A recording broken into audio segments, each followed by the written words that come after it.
बात करेंगे पिछले कुछ सालों में आए हुए स्ट्रेस एंड स्ट्रेन यानी प्रतिबल और विकृति से रिलेटेड कुछ क्वेश्चंस की। तो ये है 2018 का पेपर। इसमें पहला क्वेश्चन है, इलास्टिक लिमिट में हुक के नियम के अनुसार stress upon strain equals to constant होता है। इस कांस्टेंट को क्या कहा जाता है? तो स्ट्रेस अपॉन स्ट्रेन यानी स्ट्रेस होता है प्रतिबल और स्ट्रेन होता है विकृति। तो प्रतिबल बटे विकृति एक नियतांक होता है जिसे हम बोलते हैं यंग मॉडुलस या यंग प्रत्यास्था गुणांक। दूसरा आया हुआ है, कसे जाने पर किस प्रकार का बल बोल्ट और स्टड पर काम करता है? तो ये जो बल है उसे हम बोलते हैं टेंसाइल फोर्स या तनन बल। इसी में तीसरा क्वेश्चन है, रिवेट में कौन सा बल कार्य करता है? तो रिवेट में जो है वो शियर फोर्स काम करता है। निम्न में से कौन सा स्ट्रेस अंतिम स्ट्रेस से कम होता है?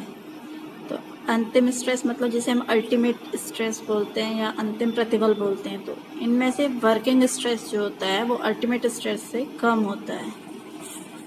नेक्स्ट पेपर 2019 का पेपर है। इसमें क्वेश्चन आया हुआ है कि यदि कंप्रेशन स्प्रिंग 18 मिलीमीटर पर डिफ्लेक्ट होती है 400 न्यूटन भार के एप्लीकेशन के साथ, तो इसे 6 मिलीमीटर तक डिफ्लेक्ट करने के लिए कितने भार की आवश्यकता होगी?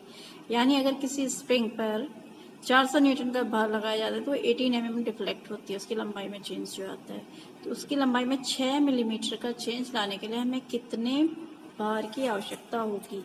क्योंकि जितना भार अप्लाई किया जाएगा उतना ही बल खींचेगा। तो ये एक दूसरे के क्या है, समानुपात हैं। तो इसको हम ऐसा लिख सकते हैं, माना x mm डिफ्लेक्ट होती है वो, ये है 6 मिलीमीटर x न्यूटन भार लगाने पर डिफ्लेक्ट होती है।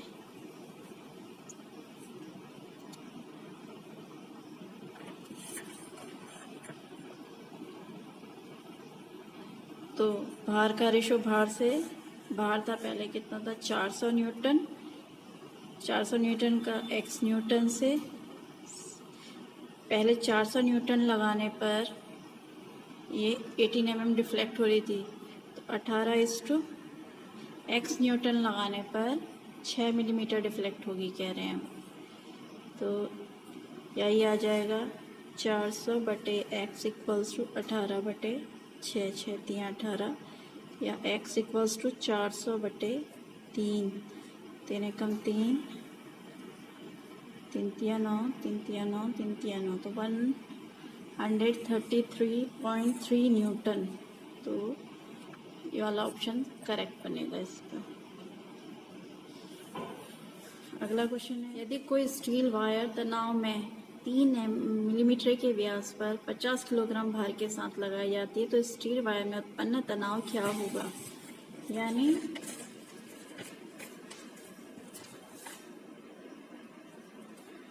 एक स्टील वायर का डाया दिया हुआ है, इसका ये 3 mm इसका क्या है, डायामीटर है। तो हम लिख लेंगे D इक्वल्स टू 3 मिलीमीटर। दूसरी चीज़ गिवन है वो है 50 किलोग्राम भार के साथ लगाई जा रही है, यानी इस पे जो बल है वो F है, वो है 50 kg का। इसमें हमें तनाव या वही प्रतिबल निकालना है। तो प्रतिबल बराबर होता है, प्रतिबल बराबर होता है बल बटे क्षेत्रफल।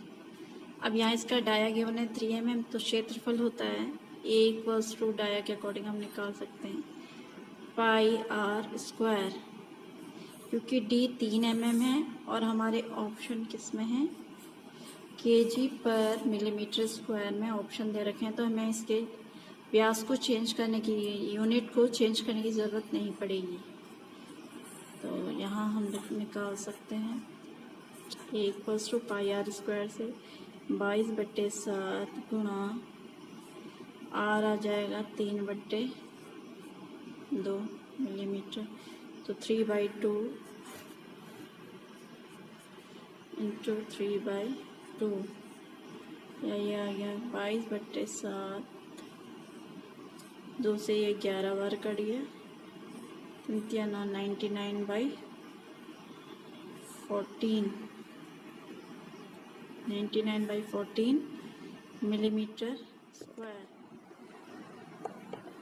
अब E इक्वल्स टू होता है F/A। फोर्स था हमारे पास है 50 kg का, एरिया आ गया 99/14, तो ये बन गया 50 मल्टीप्लाइड बाय 14/99, या ये हो जाएगा 700/99, तो ये आ रहा है 7.07 kg पर मिलीमीटर स्क्वायर। नेक्स्ट क्वेश्चन है, होल को पंच करने के लिए कितने बल की आवश्यकता होगी यदि 30 मिलीमीटर के व्यास वाले होल को 5 मिलीमीटर मोटाई वाली प्लेट पर पंच किया जाए और प्लेट की धातु का शियर स्ट्रेस 400 kg पर मिलीमीटर स्क्वायर। तो क्या क्या दिया है पहले हम पढ़ लेते हैं। इसमें दिया हुआ है डी, जो डी दिया है वो 30 मिलीमीटर है, और जो स्ट्रेस दिया है ये kg पर मिलीमीटर स्क्वायर में दिया हुआ है, जिसे चेंज करने की ज़रूरत नहीं है। तो यहाँ से R आ जाएगा 30/2 यानी 15 मिलीमीटर। दूसरी चीज़ T, जिस प्लेट में ये होल पंच करना है वो दे रखा है 5 मिलीमीटर, और शियर स्ट्रेस यानी प्रतिबल जो गिवन है E इक्वल्स टू दे रखा 400 kg पर मिलीमीटर स्क्वायर। अब हमें ये निकालना है कि इसके लिए बल कितना आवश्यक होगा, क्योंकि प्रतिबल E इक्वल्स टू होता है फोर्स अपॉन एरिया। एरिया निकालना है अगर हम, क्योंकि ये एक प्लेट है जिसकी मोटाई 5 mm है और इसका रेडियस 15 मिलीमीटर है, तो यहाँ पर जो एरिया होगा वो 2πr इंटू टी से निकलेगा। तो A इक्वल्स टू आ जाएगा 2πr इंटू टी, यानी 2 इंटू 22/7 इंटू 15 इंटू 5, तो ये हो गया 44 इंटू 75/7 डिवाइडेड बाय 7।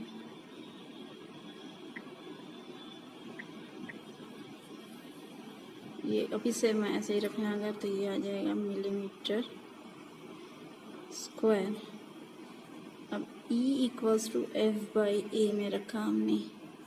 E का मान गिवन है 400 kg पर मिलीमीटर स्क्वायर, रख दिया 400 equals to F/3300/7, cross multiply करने से F इक्वल्स टू आ जाएगा 400 गुणा 3300/7, या 2 3 4 1328571.4 kg। तो इसमें ऑप्शन है 18857.8। ये तब आएगा जब यहाँ फोर्स जो है 400 kg पर सेंटीमीटर स्क्वायर दिया हो, तो तब ये आएगा। अगर मिलीमीटर स्क्वायर में दे रखा तो इसका ऑप्शन यही बनेगा 188 वाली तार का सुरक्षित भार क्या होगा यदि अंतिम स्ट्रेस 25 kg पर मिलीमीटर स्क्वायर है और ऊर्जा कारक 4 हो, यानी इसका डाया जो है वो 4.2 मिलीमीटर है। डी इक्वल्स टू गिवन है 4.2 मिलीमीटर, तो रेडियस हो गया 2.1 मिलीमीटर। अंतिम स्ट्रेस यानी जिसे हम बोलते हैं अल्टीमेट स्ट्रेस, अंतिम प्रतिबल, तो अंतिम प्रतिबल दे रखा है 25 kg पर मिलीमीटर स्क्वायर। और फैक्टर ऑफ सेफ्टी सुरक्षा गुणांक बोलते हैं जिसे, फैक्टर ऑफ सेफ्टी ये है 4। तो सुरक्षा गुणांक बराबर होता है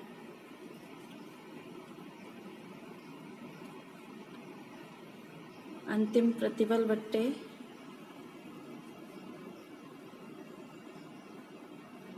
कार्यकारी प्रतिबल।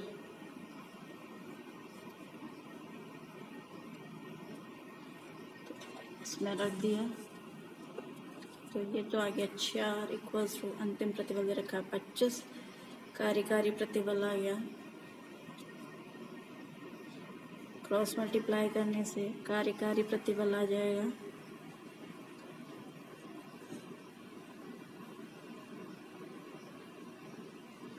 25/4 kg पर मिलीमीटर स्क्वायर। अब कार्यकारी प्रतिबल का फॉर्मूला, क्योंकि हमने इसमें निकालना है बल, सुरक्षित भार क्या होगा, वो लोड क्या होगा जिसके कारण इसमें इतना स्ट्रेस आ रहा है। तो कार्यकारी प्रतिबल बराबर होता है, क्योंकि प्रतिबल बराबर बल बट्टे क्षेत्रफल होता है, तो ये क्या आ जाएगा कार्यकारी बल बट्टे क्षेत्रफल।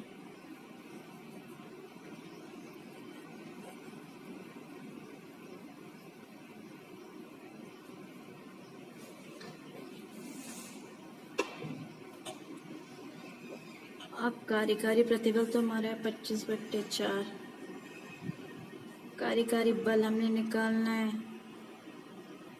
क्षेत्रफल वही पाई आर स्क्वायर से से निकाल लिया।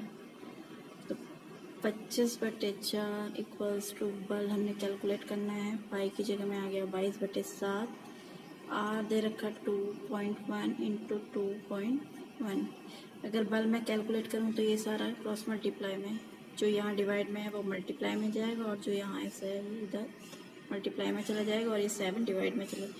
तो बल इक्वल्स टू आ जाएगा 25 गुणा 7, 25 गुणा 22 गुणा 2.1 इंटू 2.1 अपॉन 4 डिनोमिनेटर में था, और ये वाला डिनोमिनेटर भी इधर आ जाएगा 4 7।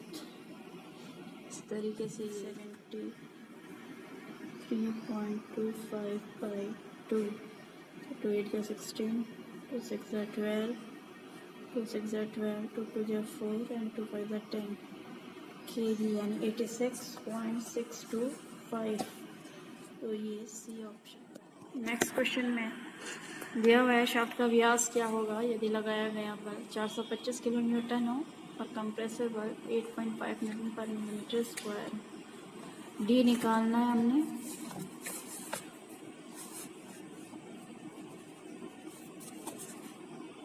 जबकि जो बल दिया वो 425 किलो न्यूटन का है,